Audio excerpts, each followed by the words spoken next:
Now at 9, we'll learn about an effort by the city of Pittsburgh to name its neighborhoods. Plus, more memorials go up at Barton County's Memorial Park, and the family of a 2-year-old accidentally killed by Joplin police speaks out about the tragedy. The 4 states' most watched news starts now. This is KOAM News at 9 on Fox 14. I'm Dow Quick. Pittsburgh is proposing naming its neighborhoods and having more defined boundary lines for them.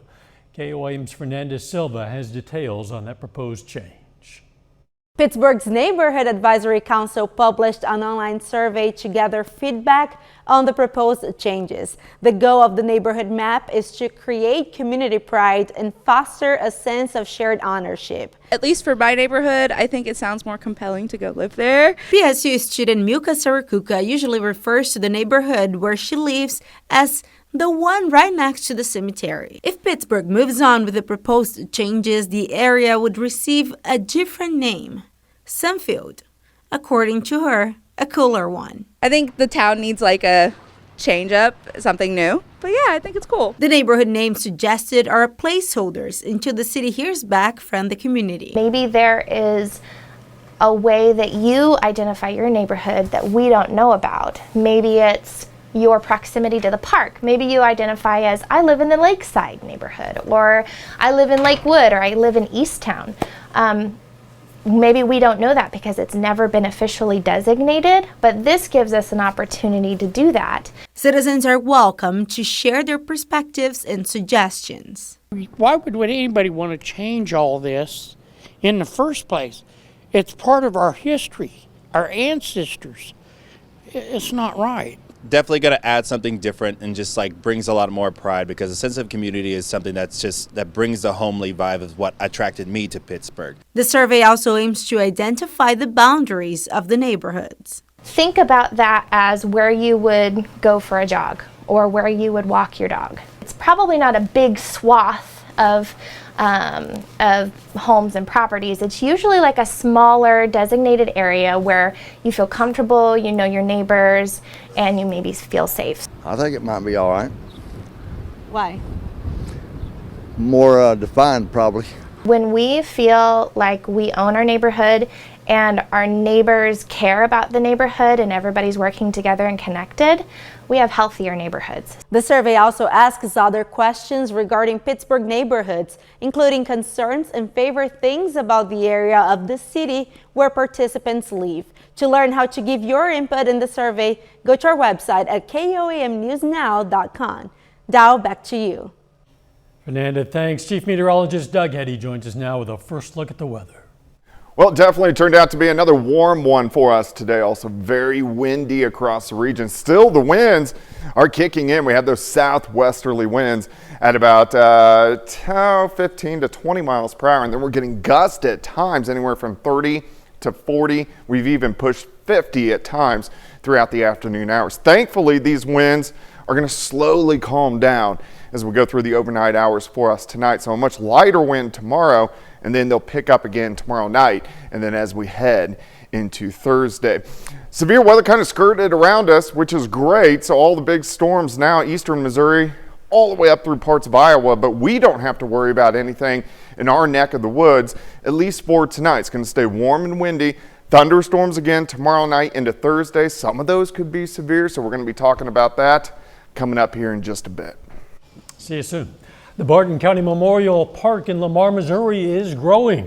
The park currently features 7 monuments honoring veterans, 6 of which focus on specific military conflicts. The 7th documents the history of the land where the park sits.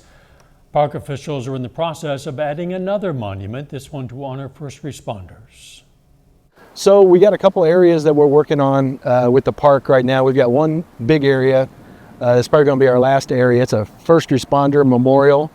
I say last big project because we want to keep a lot of green space here. We don't want to fill it up with concrete. So it's a first responder memorial dedicated to 2 first responders here from Lamar. The Barton County Memorial Park is at 102 West 2nd Street in Lamar. The Great American Flag Swap 2024 kicked off today at Arvest Bank in Miami, Oklahoma. People could bring in their old tattered American flags to be replaced with brand new ones from KOAM and Fox 14. The old flags will receive a proper disposal. The event always serves as a great way to give something to the community and support veterans. And one of them is one that directly benefits veterans and works for veterans. And we have associates that are involved in that. And so when we were approached to do this, we thought, what better way, to put our money where our mouth is and really show them our support and be out here and hand out some new flags. The next Great American Flag Swap takes place on May 21st at Jake's Fireworks in Pittsburgh. Four State Farm Show is returning to Pitt State this year. Organizers announced the shows will be at PSU's Plaster Center from May 17th to the 19th. The event is free, it's open to the public. Organizers expect more than 700 displays showcasing the latest technology in farm machinery, construction equipment, and livestock handling, as well as shopping for clothing, jewelry, and art and hunting supplies. The Neosho Arts Council today kicked off a free concert series in Big Spring Park. The event featured jazz and blues guitarist Asher Perkins. Perkins says he draws his influence from a wide range, everything from the Beatles to Stevie Ray Vaughan to B.B. King. Sponsored by the Arts Council, it's free to everybody, and we try to have a variety of music, and so that people understand that we support not just the visual arts, but also the performing arts. The Arts Council has two more shows lined up in May and June as part of this free concert series. Second and third graders from Columbian Elementary in Carthage used their talents to create some unique coffee sleeves. The sleeves will be designed and completed during art class this week and then delivered to the Carthage Scooters Coffee location for distribution. The kids hope to spread kindness in Carthage and possibly across the nation.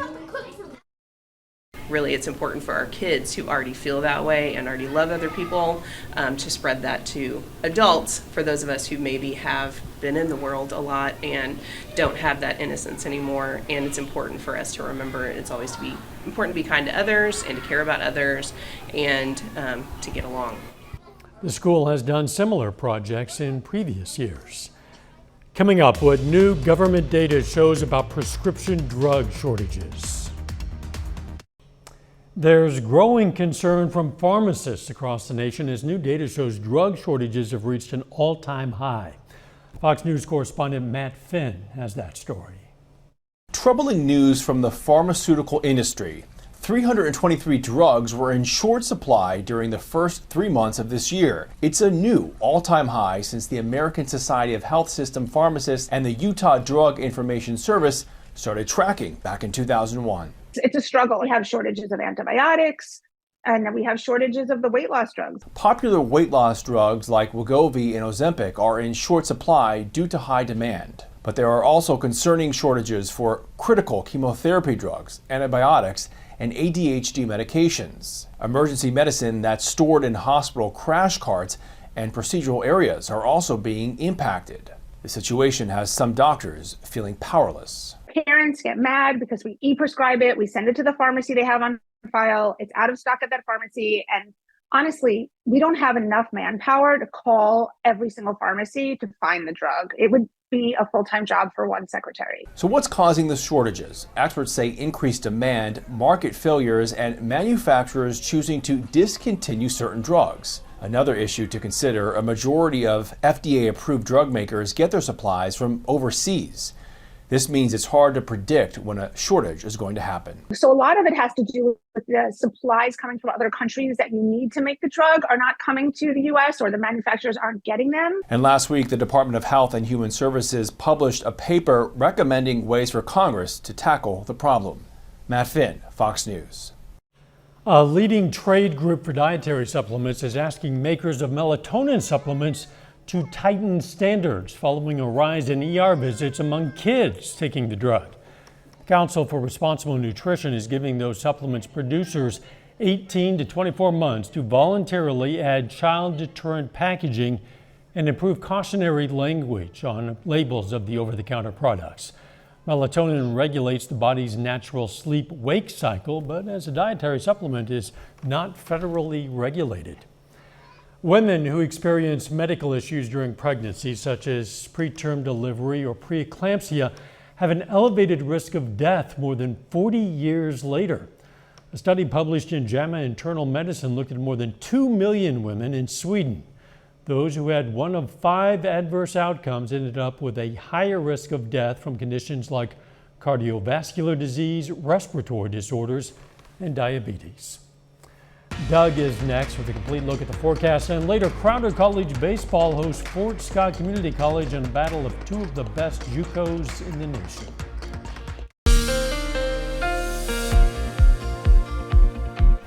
Well, of course, a very warm and windy day for us today. We've been very warm over the past couple days, and we're going to stay warm again as we go through the next couple days. We hit 80s yesterday, 80s once again for us today, but also very windy across the region. We have those southwesterly winds, 15, 20, 25 miles per hour, but at times we're getting those gusts way up there between 40 and 50 miles per hour. Good news here is the winds are slowly going to die down as we go through the overnight hours for us tonight, and then really start to pick up again by tomorrow night into Thursday as our next wave starts to head in our direction. All the severe weather pretty much skirted around us, which is good news. We have had storms across northern parts of Missouri, eastern Missouri, but all the big severe weather up through parts of Iowa, now through Illinois. So we are in good shape, at least for tonight and tomorrow, and then we'll start to see some changes again. You can see our upper level low. There's a little back wave that is going to rotate through, and as it does so, it will give us some scattered thunderstorms tomorrow night and then into Thursday. So we are going to have a low severe threat. This is a level 1 out of 5. This is tomorrow night and then into Thursday. But until then, I think we look okay. Let me take you through time tonight. We're going to drop back mid-50s for overnight lows. As we go through the daytime hours tomorrow, mid-70s to upper 70s by noon. Plenty of sunshine. I think most of us will go up to about 83 or 84 degrees tomorrow afternoon. There is a warm front kind of draped through the region tomorrow night. So here's 10 p.m. Scattered thunderstorms start to pop up and lift off toward the north and to the east. The ones that do get going most likely are going to be strong to at least low-grade severe. So we got to keep our eyes on this as we go into tomorrow night. Then they're going to be out of here by Thursday morning, but here comes the cold front. So this is Thursday, slides in, and we're going to have scattered thunderstorms late morning into the early afternoon hours. Also, those could be strong to low-grade severe. Then we just sit with the clouds and we start to cool down late Thursday, and then we drop back all the way down into the 40s by the time we head into Friday morning. So we're going to cool off as we go toward the weekend. Not tomorrow. It's going to be warm. 57 in the morning, 77 by noon. High temp up to 84 degrees. Now behind this system, quite a bit cooler as we head into the weekend. Look at this, only near 60 on Saturday as we have a storm system that skirts to our south. So it's going to be a cooler weekend for us Saturday and Sunday. And then thunderstorms back in the forecast. This is going to be late Monday, another round late Tuesday into Wednesday, and some of those also could be strong to possibly severe. So a lot to watch over the next week. 84 tomorrow, thunderstorms tomorrow night and on Thursday. High of 80 on Thursday, and then only 63 Friday, 60 Saturday, 61 on Sunday, and then thunderstorms increasing again by next Tuesday and Wednesday. Dow? Doug, thanks. Hey, we hope you'll join us Thursday for our Hero Fund USA Telethon. During our noon, 5 and 6 p.m. newscast, we're going to have volunteers standing by to take your calls and donations. All the money raised will support Hero Fund USA, which partners with local first responders to provide them with equipment and safety resources. Well, it helped us out a lot at the time because bunker gear is so expensive, and it's very hard to afford when you're on a small budget operating the district and with your stuff.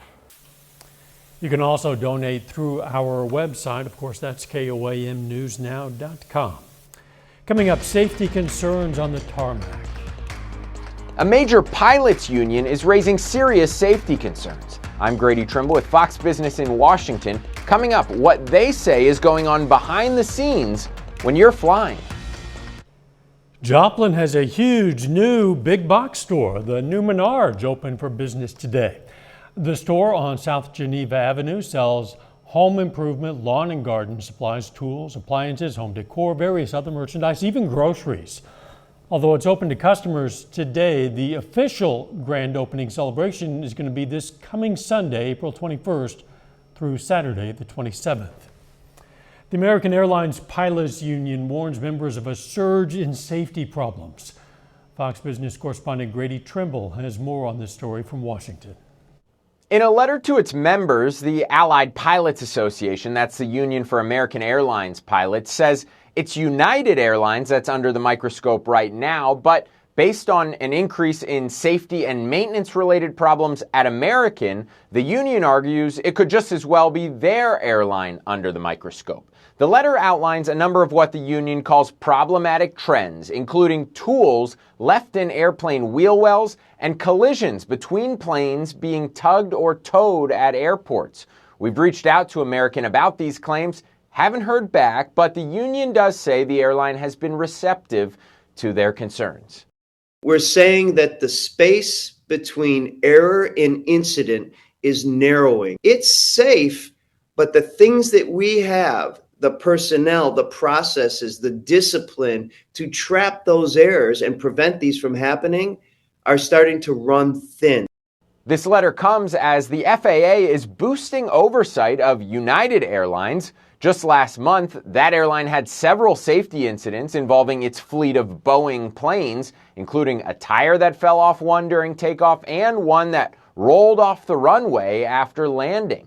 Several Boeing whistleblowers, including current and former employees, will testify Wednesday before the Senate Subcommittee on Investigations. As far as we understand it, Boeing CEO won't be there, but he was invited. In Washington, Grady Trimble, Fox Business. The Justice Department is planning to file an antitrust lawsuit against Live Nation. Live Nation, which is the parent company of Ticketmaster, has faced issues in the past over its dominance in the ticketing industry. Critics suggest it's only able to raise ticket prices because of a lack of competition.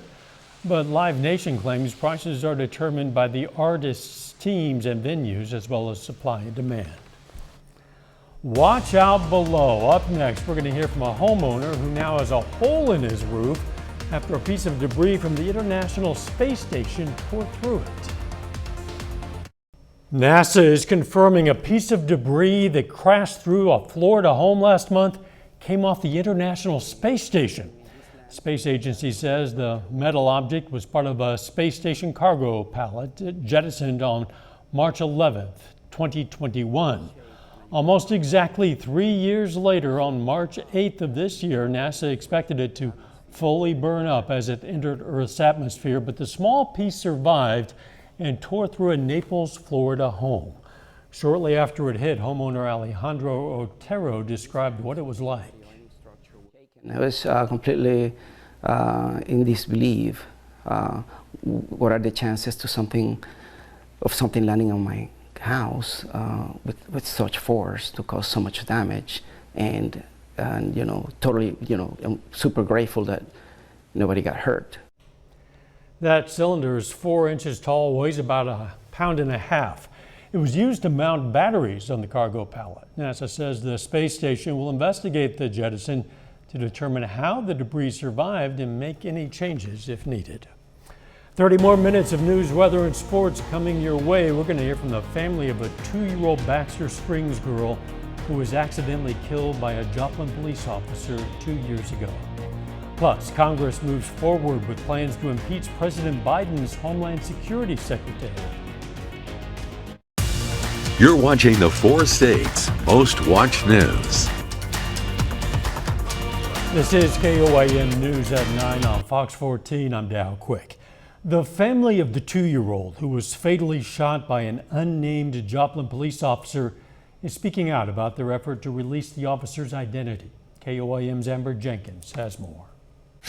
Sniper 1, a Joplin SWAT team officer, fatally shot 2-year-old Cleslin Crawford while responding to a domestic violence call in Baxter Springs, Kansas back in March of 2022. Eli Crawford, this police department, you need to come out with your hands up. The Cherokee County Sheriff Office responded to a call from a woman asking for help at 340 Wyandotte Avenue in Baxter Springs. When officers arrived, Eli Crawford shot Taylor Schrute and went back into the home with 2-year-old Cleslin. According to the police, Eli started shooting at officers. The standoff lasted more than 3 hours. When law enforcement was able to approach the home, they found Eli and Cleslin dead inside. The KBI investigation indicates that 2-year-old Cleslin Crawford died as a result of a single round fired by an officer from the Joplin Police Department. That Joplin police officer, also referred to as Sniper 1, petitioned the courts to remove their identity from records to avoid public scrutiny.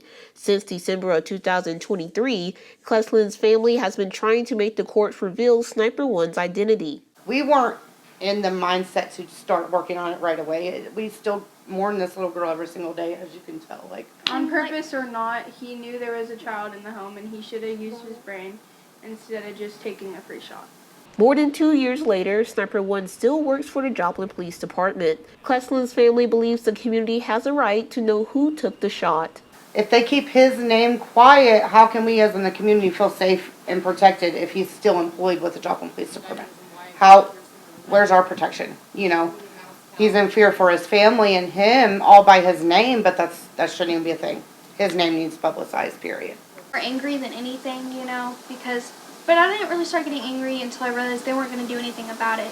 A second motion has been filed requesting the courts to reveal Sniper 1's identity, and the first justice for Cleslin's protest is planned in the coming weeks. It's a hard topic, but if it makes you uncomfortable, so what? We're not going to stop talking about it. Now they honor and remember Cleslin through celebrations, memories, and shirts. Reporting in Joplin, Amber Jenkins, KOAM News. That protest is going to be held at noon on April 27th between 7th and 2nd Street on Main Street in Joplin. Joplin police today arrested a man wanted for felony warrants out of Newton County. The Noel Marshal's office have been searching for Jordan Jennings, who, in addition to the warrants, was allegedly seen on security footage stealing a pickup truck, which was recovered yesterday. Police arrested Jennings without incident in the 1600 block of South Grand Avenue. We've seen several impeachment trials on Capitol Hill in recent years. Well, now the Senate is preparing for another one, this time against President Biden's Homeland Security Secretary. Some Republican lawmakers accuse Alejandro Mayorkas of failing to enforce immigration laws at the southern border. Fox News correspondent Rebecca Castor has the latest from Washington. The part of the House of Representatives are present and ready to present the articles of impeachment.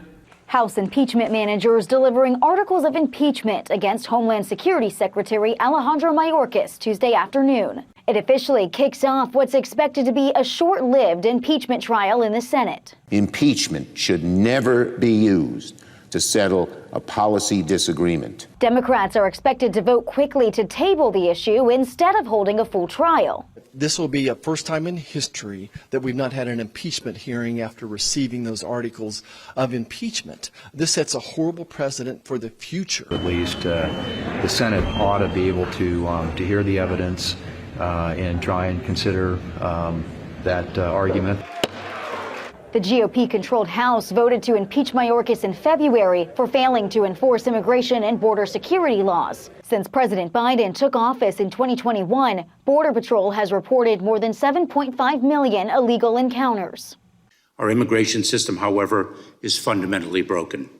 Only Congress can fix it. Secretary Mayorkas defended his department's work at a routine budget hearing on Capitol Hill Tuesday, but Republicans have a different view. Secretary Mayorkas has not only betrayed the trust of the American people, his service as secretary has left a scar on our nation's soul that may never be removed. Alejandro Mayorkas is the first sitting cabinet secretary ever to be impeached. Congressional Democrats call it a partisan stunt. In Washington, Rebecca Castor, Fox News. Former President Trump railed against the charges he faces returning to the courtroom in Manhattan today in his criminal trial. The presumptive Republican presidential nominee is facing 34 felony counts related to alleged hush money payments to adult film star Stormy Daniels through his former lawyer Michael Cohen. Trump denies any wrongdoing. The Supreme Court today heard arguments that could impact hundreds of defendants in the January 6th attack on the U.S. Capitol, and even a case against former President Trump. At issue is a statute that came out of the Enron scandal the government has been using to charge January 6 defendants with felony obstruction. A bit later, how the city of Paris is preparing for this summer's Olympic Games.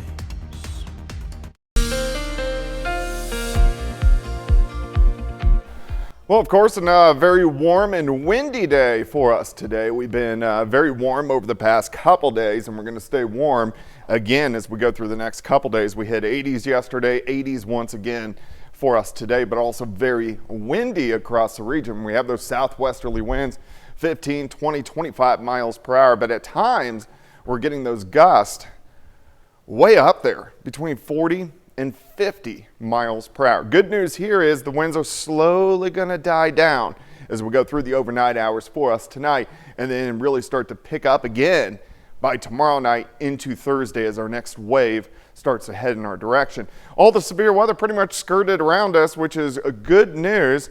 We've had storms across northern parts of Missouri, eastern Missouri, but all the big severe weather up through parts of Iowa, now through Illinois. So we are in good shape, at least for tonight and tomorrow, and then we'll start to see some changes again. You can see our upper level low. There's a little back wave that is going to rotate through, and as it does so, it will give us some scattered thunderstorms tomorrow night and then into Thursday. So we are going to have a low severe threat. This is a level 1 out of 5. This is tomorrow night and then into Thursday. But until then, I think we look okay. Let me take you through time tonight. We're going to drop back mid-50s for overnight lows. As we go through the daytime hours tomorrow, mid-70s to upper 70s by noon. Plenty of sunshine. I think most of us will go up to about 83 or 84 degrees tomorrow afternoon. There is a warm front kind of draped through the region tomorrow night. So here's 10 p.m. Scattered thunderstorms start to pop up and lift off toward the north and to the east. The ones that do get going most likely are going to be strong to at least low-grade severe. So we got to keep our eyes on this as we go into tomorrow night. Then they're going to be out of here by Thursday morning, but here comes the cold front. So this is Thursday, slides in, and we're going to have scattered thunderstorms late morning into the early afternoon hours. Also, those could be strong to low-grade severe. Then we just sit with the clouds and we start to cool down late Thursday, and then we drop back all the way down into the 40s by the time we head into Friday morning. So we're going to cool off as we go toward the weekend. Not tomorrow. It's going to be warm. 57 in the morning, 77 by noon. High temp up to 84 degrees. Now behind this system, quite a bit cooler as we head into the weekend. Look at this, only near 60 on Saturday as we have a storm system that skirts to our south. So it's going to be a cooler weekend for us Saturday and Sunday. And then thunderstorms back in the forecast. This is going to be late Monday, another round late Tuesday into Wednesday, and some of those also could be strong to possibly severe. So a lot to watch over the next week. 84 tomorrow, thunderstorms tomorrow night and on Thursday. High of 80 on Thursday, and then only 63 Friday, 60 Saturday, 61 on Sunday, and then thunderstorms increasing again by next Tuesday and Wednesday. Dow? Doug, thanks. Coming up in sports, Pittsburgh senior Jacqueline Hall commits to Missouri Southern. Plus, Crowder and Fort Scott Community College meet on the diamond for the second time this year. John Dales has highlights from that game and more up next.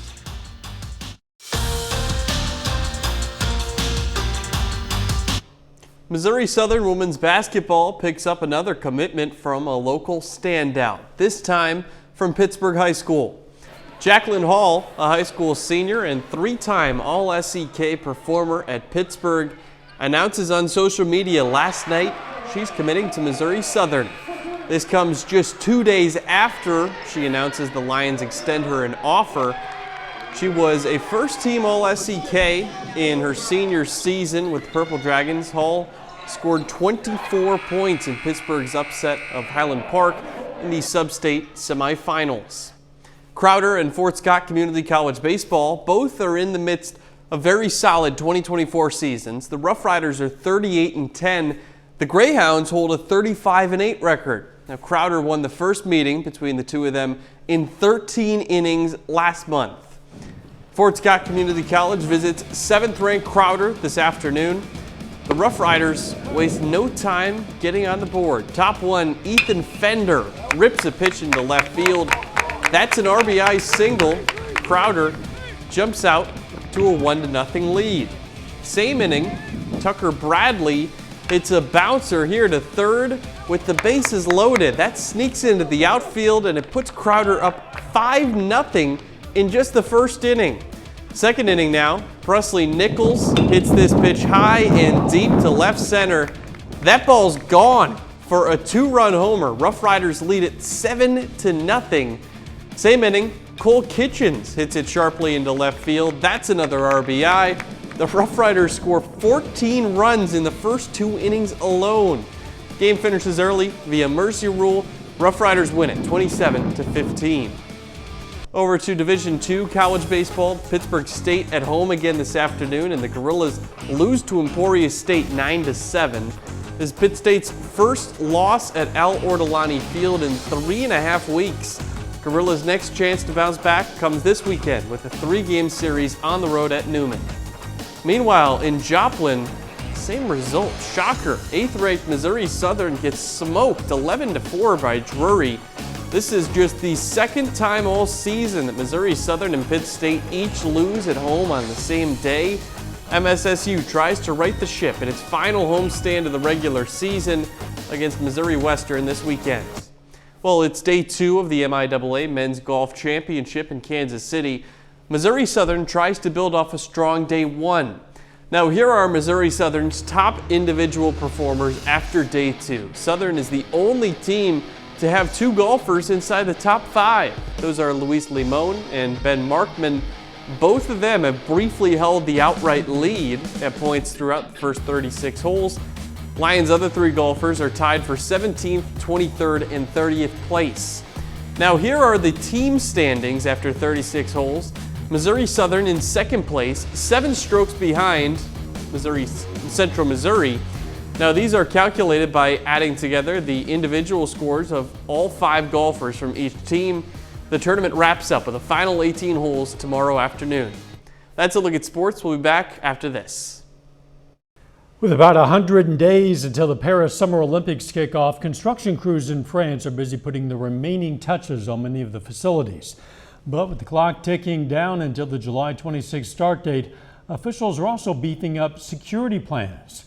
Fox News' Sean Langill takes a closer look at the concerns authorities are citing as the excitement surrounding the Games grows. The countdown to the Paris Summer Olympics continues ticking away. As excitement builds, we're getting a closer look at some of the new sporting facilities like this aquatic center. This as workers press on with construction of a never-before-seen purple Olympic track.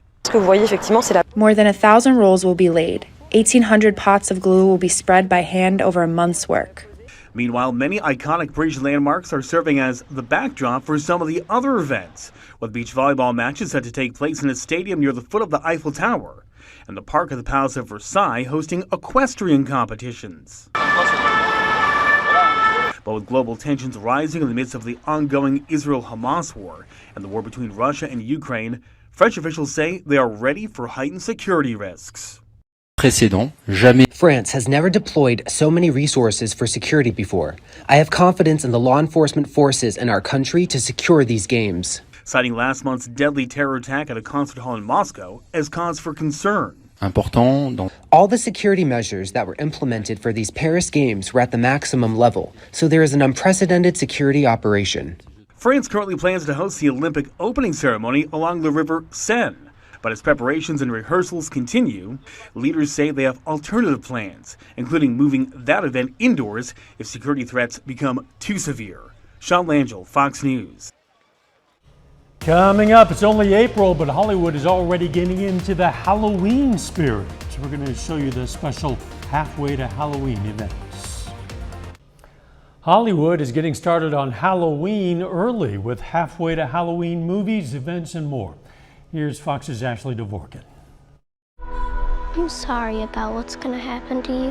Halfway to Halloween, Hollywood is getting into the spirit of things with movie marathons and more. Blumhouse and AMC theaters kick things off early with the first ever Halfway to Halloween Film Festival March 29th through April 2nd, bringing flicks back to the big screen like Insidious for its 13th anniversary. The Horror House also unleashed a trailer for its upcoming movie Speak No Evil, announced a Five Nights at Freddy's sequel is out in 2025, and shared news it's remaking The Blair Witch Project. Annual events are ready to open their doors. Universal Orlando Resort's Halloween Horror Nights is earlier than ever, running 48 select nights August 30th through November 3rd. We want to see how scared you get. For Fright Nights at Home, Shudder has its annual Halfway to Halloween Horror-thon, with original film and series premieres and live viewing parties, timed to Shudder TV's launch on AMC+. Highlights this year include the recent theatrical hit Late Night with the Devil. MGM Plus has 24 hours of horror hits starting May 1st, with movies including Smile and a Season 2 marathon of the series From. New scary movies are in theaters all month, including the prequel The First Omen starring Nell Tiger-Free, and the tale of an out-of-control arachnid, Sting. Plus, there's Abigail, about a group of criminals who kidnap the daughter of an underworld figure, only to find out she's a vampire. Abigail makes her introduction in theaters April 19th. In Hollywood, Ashley Dvorkin, Fox News. Yeah, I don't think so. Thanks, but no thanks. That's our time for tonight. Thanks for joining us. We're going to leave you with video of a baby red ruffed lemur at the Nashville Zoo. Let's make it a great one.